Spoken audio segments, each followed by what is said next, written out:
नमस्कार दोस्तों, स्वागत है आपका हमारे YouTube चैनल में। आज की इस वीडियो में हम पद्म पुराण के खंड 1 के अध्याय 35 और 36 का पाठ करेंगे। तो आइए पाठ शुरू करते हैं। 35वां अध्याय में हम उत्तम ब्राह्मण और गायत्री मंत्र की महिमा के बारे में जानेंगे। भीष्म जी ने पूछा, विप्रवर, मनुष्य को भी देव तो सुख धन राज्य यश विजय भोग आरोग्य आयु विद्या लक्ष्मी पुत्र बंधु वर्ग एवं सब प्रकार के मंगल की प्राप्ति कैसे हो सकती है, यह बताने की कृपा कीजिए। पुल सत्य जी ने कहा, राजन, इस पृथ्वी पर ब्राह्मण सदा ही विद्या आदि गुणों से युक्त श्री संपन्न होता है। तीनों लोक और प्रत्येक भूमि में ब्राह्मण देवता नित्य पवित्र माने गए हैं। ब्राह्मण देवताओं का भी देवता है। संसार में उसके समान दूसरा कोई नहीं है। वह साक्षात धर्म की मूर्ति और इस पृथ्वी पर सबको मोक्ष प्रदान करने वाला है। ब्राह्मण सब लोगों का गुरु पूज्य और तीर्थ स्वरूप मनुष्य। ब्राह्मण जी ने उसे सब देवताओं का आश्रय बनाया। पूर्व काल में नारद जी ने इसी विषय में ब्रह्मा जी से इस प्रकार पूछा था, ब्राह्मण किसकी पूजा करने पर भगवान लक्ष्मीपति प्रसन्न होते हैं?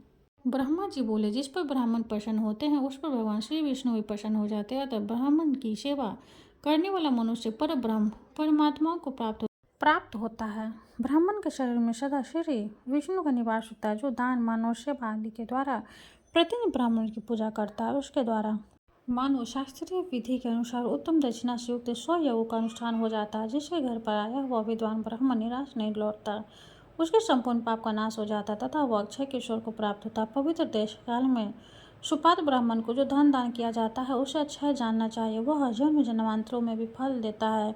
ब्राह्मणों की पूजा करने वाला मनुष्य कभी दरिद्र दुखी और रोगी नहीं होता। जिस घरांगन ब्राह्मणों के चरण धूलिप तो पवित्र एवं शुद्ध होते हैं, वे पुण्य क्षेत्र में समान है। उन्हें यज्ञ कर्म के लिए श्रेष्ठ माना गया है। भीष्म पूर्व काल में ब्रह्मा जी के मुख से पहले ब्राह्मण का प्रादुर्भाव हुआ, फिर उसी मुख से जगत की सृष्टि और पालन के हेतु भूत वेद प्रकट हुए। अतः विधाता ने समस्त लोगों की पूजा ग्रहण करने के लिए और समस्त योगों की अनुष्ठान के लिए ब्राह्मण के ही मुख में वेदों का समर्पित किया। प्रीति यज्ञ विवाह अग्निहोत्र शांति कर्म तथा सब प्रकार के मांगलिक कार्यों में ब्राह्मण सदा उत्तम माने गए हैं। ब्राह्मण के ही मुख से देवता हव्य का और पितर का काव्य का उपभोग होता है। ब्राह्मण के बिना दान होम और बलि सब निष्फल होता है। जहाँ ब्राह्मण को भोजन नहीं दिया जाता वहाँ असुर प्रेत दैत्य और राक्षस भोजन करते हैं। अतः दान होम आदि में ब्राह्मणों को बुलाकर उन्हीं से सब कर्म कराना चाहिए। उत्तम देश काल में और उत्तम पात्र को दिया हुआ दान लाख गुना अधिक फलदायक होता है। ब्राह्मण को देखकर श्रद्धापूर्वक उसको प्रणाम करना चाहिए। उसके विश्वास से मनुष्य की आयु बढ़ती है, वह चिरजीवी होता है। ब्राह्मण को देखकर उसे प्रणाम न करने से, ब्राह्मण के साथ द्वेष रखने से तथा उसके प्रति अश्रद्धा करने से मनुष्यों की आयु क्षीण होती है। उनके धन ऐश्वर्य का नाश होता है तथा परम लोक में उनकी दुर्गति होती है। ब्राह्मण का पूजन करने से आयु यश विद्या और धन की वृद्धि होती है तथा मनुष्य श्रेष्ठ दशा को प्राप्त होता है। इसमें तनिक भी संदेह नहीं है। जिन घरों में ब्राह्मण के चरणों कद से कीच नहीं होती, जहाँ वेद और शास्त्रों की ध्वनि नहीं सुनाई देती, जो यह तर्पण और ब्राह्मणों के आशीर्वाद से वंचित रहते हैं, वे शमशान के समान है। नारद जी ने पूछा, पिताजी, कौन ब्राह्मण अत्यंत पूजनीय है? ब्राह्मण और गुरुदेव के लक्षण का यथार्थ वर्णन कीजिए। ब्रह्मा जी ने कहा, वत्स, क्षत्रिय और सदाचारी ब्राह्मण की नित्य पूजा करनी चाहिए। जो उत्तम व्रत का पालन करने वाला और पापों से मुक्त है, वह मनुष्य तीर्थ स्वरूप है। उत्तम क्षत्रिय कुल में उत्पन्न होकर भी जो वैदिक काम का अनुष्ठान नहीं करता वह पूजनीय नहीं होता, तथा असत्य क्षेत्र में जन्म लेकर भी जो वेदानुकूल कर्म करता है वह पूजा के योग्य है। जैसे महर्षि वेद व्यास और ऋषि सिंह विश्वामित्र यद्यपि क्षत्रिय कुल में उत्पन्न है, तथापि अपने सत्कर्मों के कारण वे मेरे समान है। इसलिए बेटा, तुम पृथ्वी के तीर्थ स्वरूप सूत्र आदि ब्राह्मणों के लक्षण सुनो। इनके सुनने से सब पापों का नाश होता है। ब्राह्मण के बालकों का जन्म से ब्राह्मण समझना चाहिए। संस्कार से उसकी द्वितीय संज्ञा होती है तथा विद्या पढ़ने से वह विप्र धारण करता है। इस प्रकार जन्म, संस्कार और विद्या इन तीनों से युक्त होकर क्षत्रिय का लक्षण होता है। जो विद्या मंत्र तथा वेदों से शुद्ध होकर तीर्थ स्नान आदि के कारण और भी पवित्र हो गया, यह ब्राह्मण परम पूजनीय माना गया है। जो सदा भगवान श्री नारायण में भक्ति रखता है, जिसका अंतःकरण शुद्ध है, जिसमें अपनी इंद्रिय और क्रोध को जीत लिया है, जो सब लोगों के प्रति समान संभाव रखता है,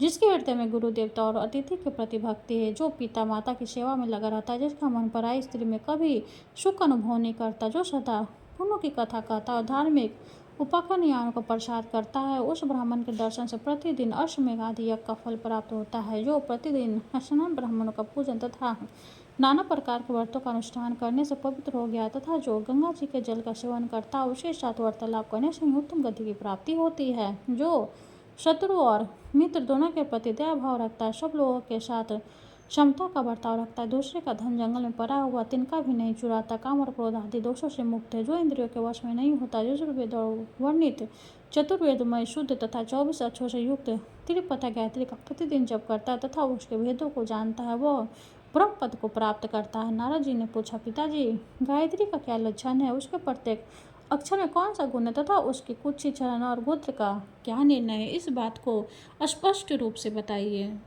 ब्रह्मा जी बोले, वत्स गायत्री मंत्र का छंद गायत्री और देवता सविता है, निश्चित किए गए हैं। गायत्री देवी का स्वर्ण शुक्ल मुख अग्नि और ऋषि विश्वामित्र है।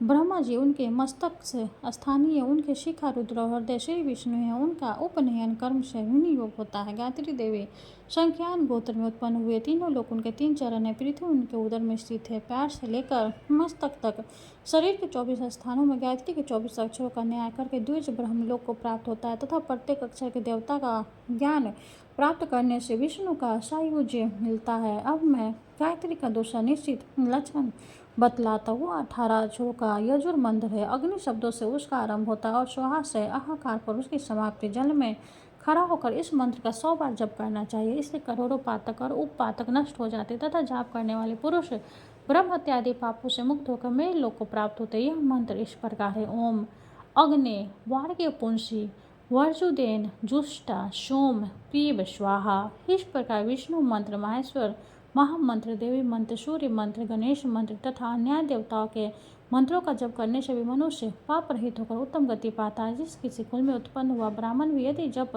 परायण हो, पूजन करना चाहिए। ऐसे ब्राह्मणों को प्रत्येक पर्वत पर विधि पूर्वक दान देना चाहिए। इससे दातों को करोड़ों जन्मों तक अच्छे पुण्य की प्राप्ति होता है। जो ब्राह्मण स्वार्थपरायण होकर स्वस्थ पढ़ता, दूसरों को पढ़ाता और संसार में दी जाते यहाँ धर्म में सदाचार, रीति, स्मृति, पुराण संहिता तथा धर्म संहिता का सेवन करता है, वह इस पृथ्वी भगवान श्री विष्णु के समान है। मनुष्य और देवताओं का भी पूज्य है। उस तीर्थ स्वरूप और निष्पाप ब्राह्मण का बर अच्छा होता है, उसका आदर पूर्वक पूजन करके मनुष्य श्री विष्णु धाम को प्राप्त होता है। जो दिव्य गायत्री के प्रत्येक अक्षर का उसके देवता सहित अपने शरीर में न्यास करके प्रतिदिन परिणाम पूर्वक उसका जप करता है, वह करोड़ों जन्मों के लिए संपूर्ण पापों से छुटकारा पाता है। इतना ही नहीं, वह ब्रह्म पद को प्राप्त होकर प्रकृति से परे हो जाता है। इसलिए नारद, तुम प्रणाम सहित गायत्री का जप किया करो। नारद जी ने पूछा, ब्राह्मण प्राणायाम का क्या स्वरूप है? गायत्री के प्रत्येक अक्षर के देवता कौन कौन है तथा शरीर के किन किन अवयवों में उनका न्यास किया जाता है? तात इन सभी बातों का क्रमशः वर्णन कीजिए।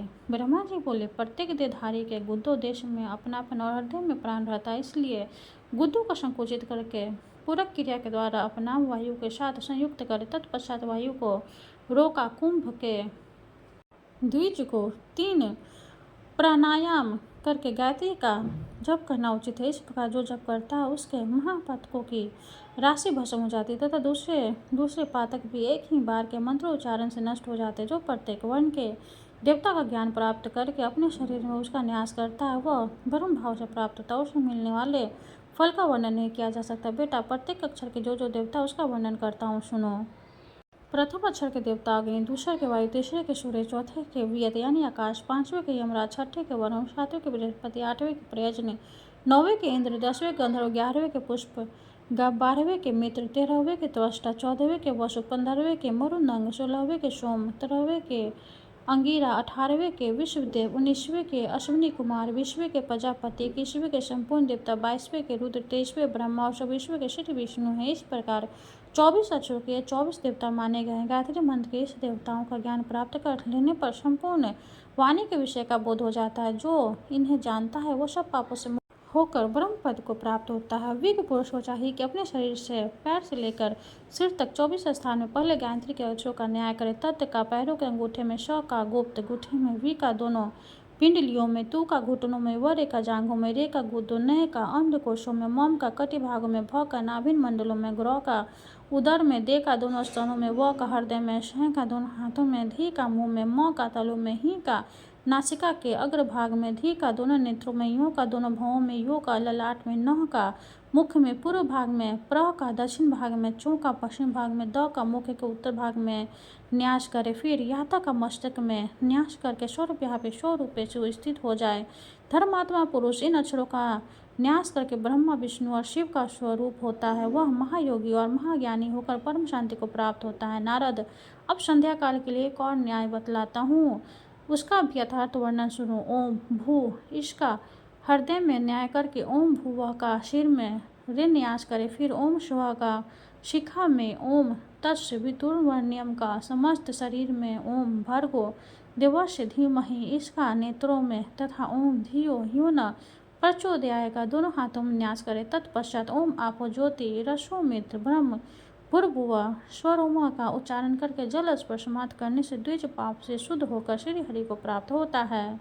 इस प्रकार व्याहित और 12 ओंकारों से युक्त गायत्री का संध्या के समय कुंभ क्रिया के साथ 3 बार जप करें। सूर्योपास्तान काल में 24 अक्षरों की गायत्री का जाप करते वह महाविद्या का अशीश्वर होता है और ब्रह्म पद को प्राप्त होता है।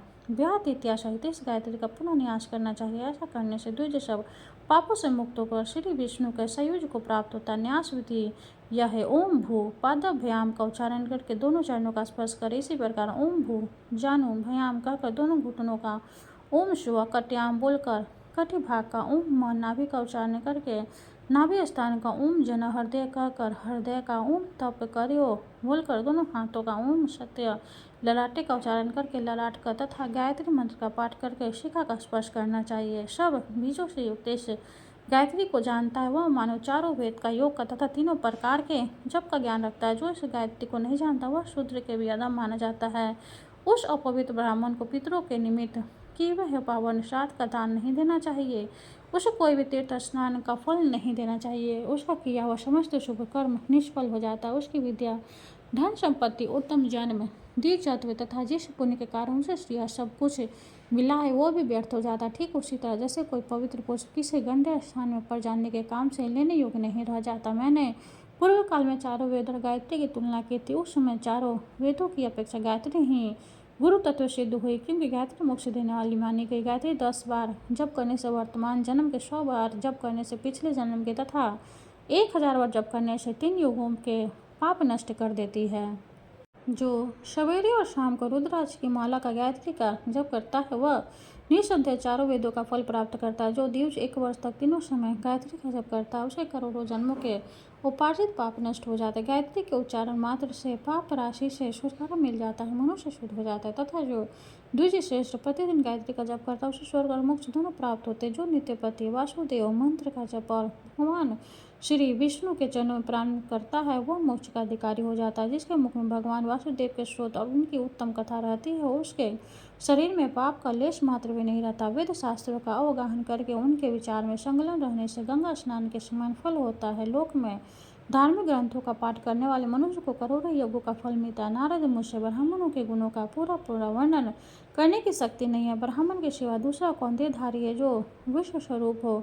ब्राह्मण श्री हरि मूर्तिमान विग्रह उसके शाप से विनाश होता है और वरदान से आयु विद्या यश धन तथा सब प्रकार की संपत्तियां प्राप्त होती है। ब्राह्मणों के ही प्रसाद से भगवान श्री विष्णु स्वतः ब्राह्मण कहलाते जो ब्राह्मण देव हैं। गौ और ब्राह्मणों के हितकारी तथा संसार की भलाई करने वाले हैं उन गोविंद श्री कृष्ण को बारंबार नमस्कार है। जो सदा इस मंत्र से श्री हरि पूजन करता है उसके ऊपर भगवान प्रसन्न होते तथा वह श्री विष्णु का सायुज्य प्राप्त करते हैं। जो इस धर्म स्वरूप पवित्र संख्या का श्रवण करता है उसके जन्म जन्मोत्तर किए हुए पाप नष्ट हो जाते हैं। जो इसे पढ़ता पढ़ाता तथा दूसरे लोगों को उपदेश करता है उसे पुनः इस संसार में नहीं आना पड़ता। वह इस लोक में धन धान्य राजोजित भोग आरोग्य उत्तम पूजन तथा शुभ कीर्ति प्राप्त करता है। 35वां अध्याय समाप्त हुआ। हरे कृष्ण। अब हम 36वां अध्याय का पाठ करेंगे।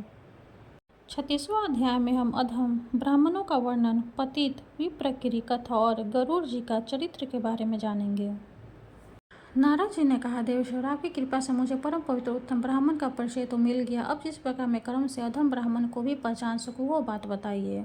ब्रह्मा जी बोले, बेटा जो 10 प्रकार के स्नान संध्याधोपासन और तर्पण आदि नहीं करता, जिसमें इंद्रिय संयम का अभाव है, वही अधम ब्राह्मण है। जो देवताओं की पूजा व्रत वेद विद्या सत्य शौच योग ज्ञान तथा अग्निहोत्र का त्यागी है वह भी ब्राह्मणों में अधम हो है।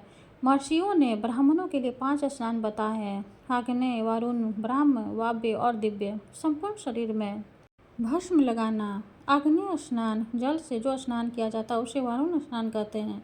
आहो इत्यादि रचनाओं से जो अपने ऊपर अभिषेक किया जाता है वह ब्रह्म स्नान है। शरीर पर हवा से उड़कर जो गौ में चरणों की धूलि पड़ती है उसे वाव्य स्नान माना जाता है तथा धूप रहते हुए जो आकाश से जल की वर्षा होती है उसे नहाने को दिव्य स्नान कहते हैं। उपयुक्त वस्तुओं के द्वारा मंत्र पाठ पूर्वक स्नान करने से तीर्थ स्नान का फल प्राप्त होता है। तुलसी के पत्ते से लगा हुआ जल, शालग्राम शिला को नहाया हुआ जल, गौओं के सिंह से स्पर्श कराया हुआ जल, ब्राह्मण का चर दो तथा मुख गुरुजनों का चर दोनों के पवित्र से भी पवित्र माने गए हैं। ऐसा हिमस्त्रियों का कहना है कि त्याग, तीर्थ स्नान, यज्ञ, व्रत और होम आदि के द्वारा जो फल मिलता है वही फल धीरे धीरे पुरुष उपयुक्त स्नान से प्राप्त कर लेता है। जो प्रतिदिन पितृत्व का तर्पण नहीं करता वह पितृघातक, उसे नरक में जाना पड़ता है। संध्या नहीं करने वाले द्विज ब्रह्म हत्यारा है। जो ब्राह्मण मंत्र, वस्त्र, वेद विद्या, उत्तम गुण, यज्ञ और दान आदि का त्याग कर लेता है वो अधमेर से भी अधम है। मंत्र और संस्कार से हीन, शौच संयम से रहित, बलि वैश्य किए बिना ही अन्न भोजन करने वाले, दुरात्मा, चोर, मुख, सब प्रकार से धर्म से शून्य,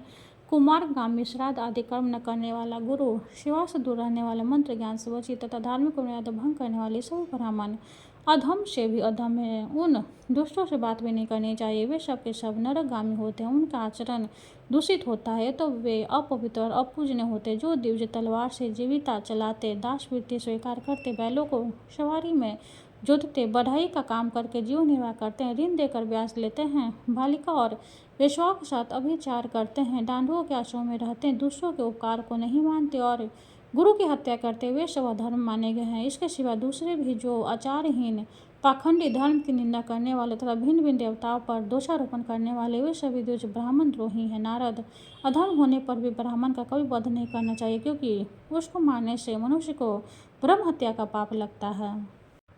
नारद जी ने पूछा, संपूर्ण लोगों के पितामह यदि ब्राह्मण ऐसे दुष्कर्म करने के पश्चात फिर पुण्य के अनुष्ठान करे तो वह किस गति को प्राप्त होता है। ब्रह्मा जी ने कहा, वत्स, जो सारे पाप करके पश्चात भी इंद्रियों को वश में कर लेता है वह उन पापों से छुटकारा पा जाता है तथा पूर्ण ब्राह्मणत्व प्राप्त करने के योग्य बन जाता है। इस विषय में एक प्राचीन कथा सुनो जो बड़ी सुंदर और विचित्र। पूर्व काल में किसी ब्राह्मण का एक नौजवान पुत्र था। उसने जवानी के उमंग में मोह के वशभूत होकर एक बार चांडालाकी के साथ समागम किया। चांडालाकी के गर्भ से उसने अनेकों पुत्र कन्या उत्पन्न की तथा अपना कुटुंब छोड़कर वह चिरकाल तक उसी के घर में रहा, किंतु घृणा करना तो वह दूसरा कोई अभद्र पदार्थ खाता और न ही कभी शराब ही पीता था। चंडाली के उसे सदा ही कहा करती थी कि ये सब चीज़ें और शराब पियो, किंतु हो उसे यही उत्तर देता, प्रिय, तुझे ऐसी गंदी बात नहीं कहनी चाहिए। शराब को तो नाम सुनने मात्र से मुझे उकाई आती। एक दिन की बात है, वह थका मार होने के कारण दिन में भी घर पर ही सो रहा था। चंडाली ने शराब उठाई और हंसकर उसके मुंह में डाल दी। मंदिरा को बूंद पड़ते ही उस ब्राह्मण के मुख अग्नि प्रज्वलित हो उठी। उसकी ज्वाला से फैलकर कुटुंब सहित उस चंडालिन को जलाकर भस्म कर दिया तथा उसके घर को भी फूंक डाला। उस समय वो ब्राह्मण हाय हाय करता हुआ उठा और बिलक बिलक कर रोने लगा। विलाप के बाद उसने पूछा, आरंभ किया, कहाँ से आग प्रकट हुई और कैसे मेरा घर जला। तब आकाशवाणी ने उससे कहा, तुम्हारे व्रत तेज से चंडालिन के घर में आग लग गई। इसके बाद उसने ब्रह्म के मुख से शराब डालने के आदि ठीक ठीक वृत्तांत का सुना। यह सब सुनकर ब्राह्मण को बड़ा विस्मय हो। उसने इस विषय पर भली बात विचार करके अपने आप को उपदेश देने के लिए यह बात कही, विप्र, तेरा तेज नष्ट हो गया, अब तो पुनः धर्म का आचरण कर। तदंतर उस ब्राह्मण ने बड़े बड़े मुनियों के पास जाकर उनसे अपने हित की बात पूछी। मुनियों ने कहा, तू दान धर्म का आचरण कर, ब्राह्मण नियमन व्रतों के द्वारा सब पापों से छूट जाते हैं, अतः तू भी अपनी पवित्रता के लिए सत्यत्व का नियमों का आचरण कर। चंद्रयान, किच, तप्त किच, प्रजापति तथा दिव्य व्रतों का बारंबार अनुष्ठान कर। ये व्रत समस्त दोषों का तत्काल शोषण कर लेता है। तू पवित्र तीर्थों में जा और वहाँ भगवान श्री विष्णु की आराधना कर। ऐसा करने से तेरे सारे पाप शीघ्र ही नष्ट हो जाएंगे। पुण्य तीर्थ और भगवान श्री गोविंद के प्रभाव से पाप का क्षय होगा और तू ब्रह्मा को प्राप्त होगा। तात, इस विषय में हम तुझे एक प्राचीन इतिहास सुनाते हैं। पूर्व काल में विनतांत गरुड़ जब हंडाफुर कर बाहर निकले तब नवजात शिशु की अवस्था में ही उन्हें आहार ग्रहण करने की इच्छा हुई। भूख से व्याकुल होकर माँ से बोले, माँ मुझे कुछ खाने को दो। पर्वत के समान शरीर वाले महाबली गरुड़ को देखकर परम सौभाग्यवती माता हुइंता के मन में बड़ा हर्ष हुआ। वे अपने पुत्र से बोली, बेटा, मुझ में तेरी भूख मिटाने की शक्ति नहीं है। तेरे पिता धर्मात्मा कश्यप साक्षात ब्रह्मा जी के समान तेजस्वी, वे सोन नदी के तट पर तपस्या करते वहीं जाओ और अपने पिता से इच्छानुसार भोजन के विषय में परामर्श कर। तात, उनके उपदेश से तेरी भूख शांत हो जाएगी। ऋषि कहते हैं, माता की बात सुनकर मन के समान वेग वाले महाबली गरुड़ एक ही मुहूर्त के पिता के समीप जा पहुंचे। वहां प्रज्वलित अग्नि के समान तेजस्वी अपने पिता मुनि पर कश्यप जी को देखकर उन्हें मस्तक झुका प्रणाम किया और इस प्रकार कहा, प्रभु मैं आपका पुत्र और आहार की इच्छा से आपके पास आया हूँ। भूख बहुत सता रही है, कृपया करके मुझे कुछ भोजन दीजिए। कश्यप जी ने कहा, वत्स, उधर समुद्र के किनारे विशाल हाथी और कछुआ रहते हैं। वे दोनों बहुत बड़े जीव हैं, उनमें अपार बल है। वे एक दूसरे को मारने की घाल में लगे हुए हैं। तो शीघ्र ही उनके पास जा, उनसे तेरी भूख मिट सकती है। पक्की बात सुनकर महान वेग वाले और विशाल आकार वाले गरुड़ उड़कर वहां गए तथा उन दोनों को नखों से विदीर्ण करके चोंच और पंजों में लेकर विद्युत के समान वेग से आकाश में उड़ चले। उस समय मंदराचल आदि पर्वत उन्हें धारण नहीं कर पाते थे, तब वे वायु वेग से 2 लाख योजन आगे जाकर एक जामुन के वृक्ष को बहुत बड़ी शाखा पर बैठे। उनमें पंजा रखते ही वह शाखा सहसा टूट पड़े। उसे गिरते देख महाबली पक्षीराज गरुड़ को गौ और ब्राह्मण के वध के भाव से तुरंत पकड़ लिया और फिर बड़े वेग से आकाश में उड़ने लगे। उन्हें बहुत देर तक आकाश में मंडराते देख भगवान श्री विष्णु मनुष्य का रूप धारण कर उनके पास जा इस प्रकार बोले, पक्षीराज तुम कौन हो और किस लिए यह विशाल शकत तथा महान हाथी एवं कछुआ लिए आकाश में घूम रहे हो। उनके इस प्रकार पूछने पर पक्षीराज ने नर रूपधारी श्री नारायण से कहा, महाबाहु मैं गरुड़ हूँ। अपने कर्म के अनुसार मुझे पक्षी होना पड़ा। मैं कश्यप मुनि का पुत्र और माता विंता के गर्भ से जन्म मेरा हुआ है। देखिए इन बड़े बड़े जीवों को मैंने खोने के लिए पकड़ा था। वृक्ष और पर्वत कोई भी मुझे धारण नहीं कर पाते। अनेकों योजना उड़ने के बाद मैं एक विशाल जामुन का वृक्ष देखकर इन दोनों को खाने के लिए उसकी खापर बैठा था, किंतु मेरे बैठते यह भी सहसा टूट गया था। शास्त्र ब्राह्मण और गौ के हथ के डर से इसे भी लिए दौड़ता हूँ। मेरे मन में बड़ा विषाद हो रहा है कि क्या करूँ, कहाँ जाऊँ और कौन मेरा वेग सहन करा। श्री विष्णु बोले, अच्छा मेरी बाह पर बैठकर तुम इन दोनों हाथी और कछुओं को खाओ। गरुड़ ने कहा, बड़े बड़े पर्वत मुझे धारण करने में असमर्थ हो रहे हैं, फिर तुम मुझे जैसे महाबली पक्षी को कैसे धारण कर सकोगे। भगवान श्री नारायण के सिवा दूसरा कौन है जो मुझे धारण कर सके। तीनों लोक में कौन ऐसा पुरुष है जो मेरा भार सह सके। श्री विष्णु बोले, पक्षी श्रेष्ठ, बुद्धिमान पुरुष को अपना कार्य सिद्ध करना चाहिए। अतः इस समय तुम अपना काम करो, कार्य हो जाने पर निश्चय ही मुझे जान लोगे। गरुड़ ने उन्हें महान शक्ति संपन्न देख मन ही मन कुछ विचार किया, फिर एवं वस्तु कहकर वे उनकी विशाल भुजा पर बैठे। गरुड़ के वेग पूर्वक बैठने पर भी उनको भुजा कांपी नहीं। वहां बैठकर गरुड़ ने उस शाखाओं को पर्वत के शिखर पर डाल दिया और हाथी तथा कछुओं को भजन किया। तत्पश्चात वे श्री विष्णु से बोले, तुम कौन हो, इस समय तुम्हारा कौन सा प्रिय कार्य करूं। भगवान श्री विष्णु ने कहा, मुझे नारायण समझो, मैं तुम्हारा प्रिय करने के लिए यहाँ आया हूँ। यह कहकर भगवंत उन्हें विश्वास दिलाने के लिए अपना रूप दिखाया। मेघ के समान श्याम विग्रह पर पीताम्बर शोभा पा रहा था। 4 भुजाओं के कारण उनकी झांकी बड़ी मनोरथ जान पड़ती थी। हाथों में शंख चक्र गदा और पद धारण किए सर्वदेवेश्वर श्री हरि दर्शन करके गरुड़ ने उन्हें प्रणाम किया और कहा, पुरुषोत्तम बताइए मैं आपका कौन सा प्रिय कार्य करूं। श्री विष्णु बोले, सखे तुम बड़े शूरवीर हो, अतः हर समय मेरा वाहन बने रहो। यह सुनकर पक्षियों में श्रेष्ठ गरुड़ ने भगवान से कहा, देवेश्वर आपका दर्शन करके मैं धन्य हुआ, मेरा जन्म सफल हो गया। प्रभु मैं पिता माता से आगे लेकर आपके पास आऊँगा। तब भगवंत प्रसन्न होकर, पक्षीराज तुम अजर अमर बने रहो, किसी भी प्राणी से तुम्हारा वध न हो, तुम्हारा कर्म और तेज मेरे समान हो, श्रवते तुम्हारी गति हो, निश्चय ही तुम्हें सब प्रकार के सुख प्राप्त हो, तुम्हारे मन में जो भी इच्छा हो सब पूर्ण हो जाए, तुम्हें अपनी रुचि के अनुकूल यथेष्ट आहार बिना किसी कष्ट के प्राप्त होता रहेगा, तुम शीघ्र ही अपनी माताओं को कष्ट से मुक्त करोगे। ऐसा कहकर भगवान श्री विष्णु तत्काल अंतर्धान हो गए।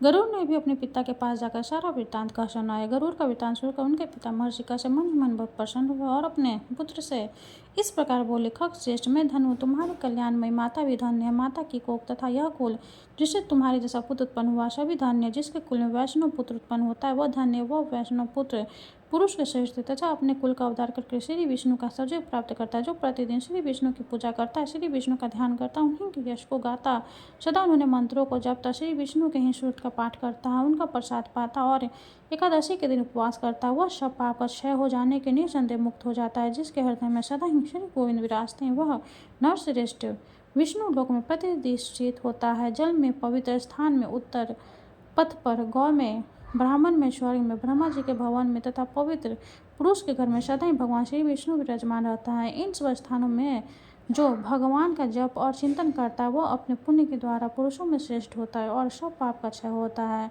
जाने से भगवान श्री विष्णु का किंकर होता है। जो विष्णु का स्वरूप प्राप्त कर ले वही मानव संसार में धन्य। बड़े बड़े देवता जिनकी पूजा करते हैं, जो इस जगत के स्वामी, नित्य, अच्युत और अविनाशी है, वे भगवान श्री विष्णु के जिसके ऊपर प्रसन्न हो जाए वही पुरुषों में श्रेष्ठ। नाना प्रकार को तपस्या तथा भौतिक धर्म और यज्ञों का अनुष्ठान करके भी देवता लोग भगवान श्री विष्णु को नहीं पाते, किंतु तुमने उन्हें प्राप्त कर लिया। तुम्हारी माता सौत के द्वारा घोर संकट में डाली गई, उसे छुड़ा माताओं के दुख का प्रतिकार करके देवेश्वर भगवान श्री विष्णु के पास जाना। इस प्रकार श्री विष्णु ने महान वरदान पाया और पिता की आज्ञा लेकर गरुड़ अपनी माता के पास गए और हर्षपूर्वक उन्हें प्रणाम करके सामने खड़े हो उन्होंने पूछा, माँ बताओ, मैं तुम्हारा कौन सा पूरे कार्य करूँ? कार्य करके मैं भगवान विष्णु के पास जाऊँगा। यह सुनकर सती विंता ने गरुड़ से कहा, बेटा, मुझ पर महान दुख आ पड़ा है, तुम उसका निवारण करो। बहन कद्रू मेरी सौत है। पूर्व काल में उसने मुझे एक बात में अन्यायपूर्वक हराकर दासी बना लिया और मैं उसकी दासी हो चुकी हूँ। तुम्हारे सिवा कौन मुझे इस दुख से छुटकारा दिलाएगा? कुलंदन, जिस समय मैं तुम्हें मुँह मांगी वस्तु दे दूँ, उसी समय दासी भाव से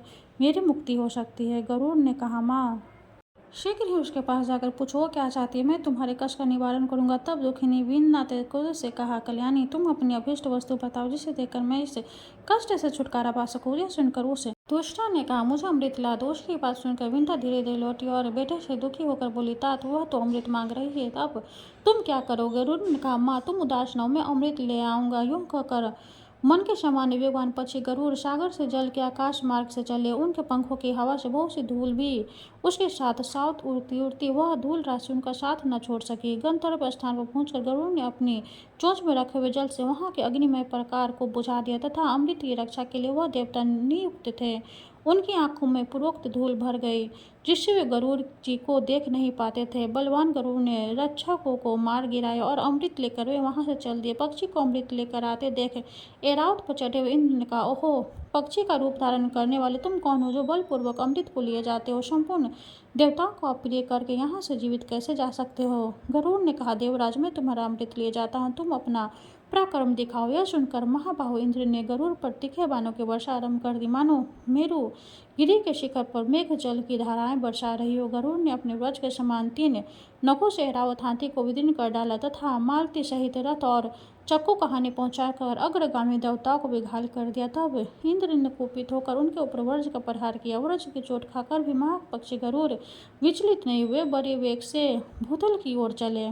तब इंद्र ने सब देवताओं के आगे सिर होकर कहा, निष्पाप गरुड़, यदि तुम नागमाता को इस समय अमृत दे दोगे तो सारे साप अमर हो जाएंगे, अतः यदि तुम्हारी सम्मति हो तो मैं इस अमृत को वहां से हर लाऊं। यूं कहकर महाबली गरुड़ माता के पास जाकर इस प्रकार बोले, माँ, मैं अमृत ले आया हूँ, इसने नाग माताओं को दे दो। अमृत सहित पुत्रों को आया देख विंता का हृदय हर्ष से खिल उठा। उसने कटुओं को बुलाकर अमृत दे दिया और स्वयं दासी भाव से मुक्त हो गई। इसी बीच में इंद्र ने सहसा पहुंचकर अमृत का घड़ा चुरा लिया और वहां विष का पात्र रख दिया। उसे ऐसा करते कोई न देखा। कद्रू का मन बहुत प्रसन्न था। उसने पुत्र को वेगपूर्वक बुलाया और उनके मुख से अमृत जैसे दिखाई देने वाला विष दे दिया। नाग माताओं ने पुत्र से कहा, तुम्हारे कुल में होने वाले सभी सर्पों के मुख से अमृत की बूंदें नित्य निरंतर उत्पन्न होती रहे तथा तुम लोग इससे सदा संतुष्ट हो। इसके बाद गरुड़ अपने पिता माता से वार्तालाप करके देवताओं की पूजा कर अविनाशी भगवान श्री विष्णु के पास चल दिए। जो गरुड़ के इस उत्तम चरित्र का पाठ या श्रवण करता है वह सब पापों से मुक्त होकर देवलोकों में प्रतिष्ठित होता है। ब्रह्मा जी कहते हैं, ऋषियों के मुख से यह उपदेश और गरुड़ का प्रसंग सुनकर वह पतित ब्राह्मण नाना प्रकार के पुण्य कर्मों का अनुष्ठान करके पुनः ब्राह्मण तत्व को प्राप्त हुआ और तीव्र तपस्या करके स्वर्ग लोक में चला गया। सदाचारी मनुष्य का पाप प्रतिदिन क्षीण होता है और दुराचारी का पुण्य सदा नष्ट होता है। अनाचार से पतित हुआ ब्राह्मण भी यदि फिर सदाचार का सेवन करे तो वह देवत्व को प्राप्त होता है। अतः द्विज प्राणों के कंठगत होने पर भी सदाचार का त्याग नहीं करते। नारद, तुम भी मन, वाणी, शरीर और क्रिया द्वारा सदाचार का पालन करो। 36वां अध्याय समाप्त हुआ। हरे कृष्ण। ओम जय सूर्य भगवान, जय हो दिनकर भगवान, जगत के नेत्र स्वरूपा, तुम हो त्रिगुण स्वरूपा, धरत सभी तब ध्यान। ओम जय सूर्य भगवान, ओम जय सूर्य भगवान, शारद अरुण प्रभु तुम श्वेत कमलधारी, तुम 4 भुजाधारी, आशीषात तुम्हारे, कोटि किरण पसारे, तुम हो देव महान।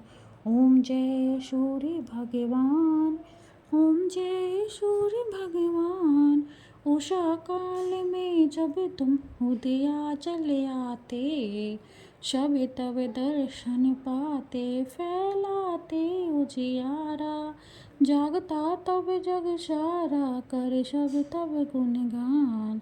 ओम जय सूर्य भगवान, ओम जय सूर्य भगवान।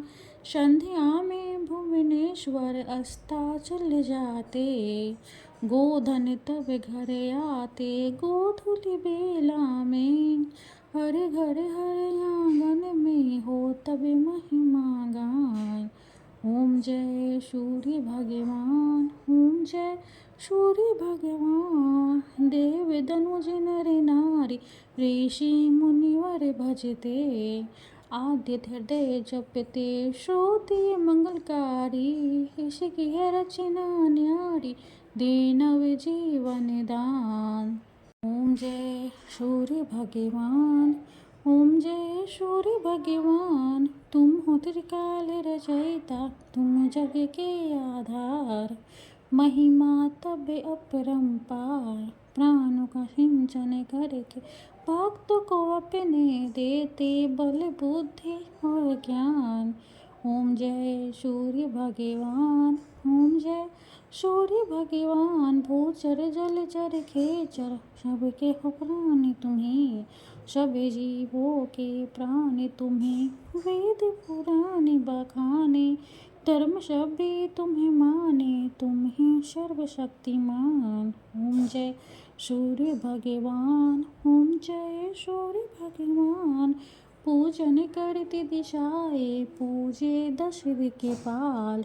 तुम भुवनों के प्रतिपाल, ऋतु में तुम्हारी दासी।